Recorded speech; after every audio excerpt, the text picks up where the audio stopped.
İsrail'in yaptığı bir soykırımdır.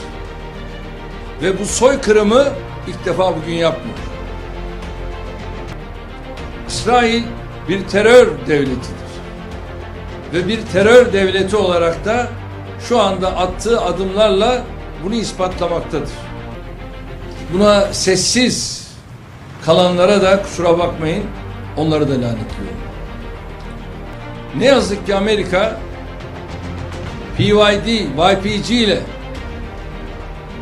DAEŞ'e karşı mücadele ettiğini söyleyerek nasıl işbirliği yapıyorsa, işte burada da ne yazık ki İsrail'le acımasız bir şekilde işbirliğine girmiştir. Filistinli kardeşlerimizle dayanışma için ülkemizde yarından başlamak üzere 3 gün milli yaz ilan ettik. Ayrıca dönem başkanlığını yürüttüğümüz İslam İşbirliği Teşkilatı'nı da olağanüstü toplantıya çağırıyoruz.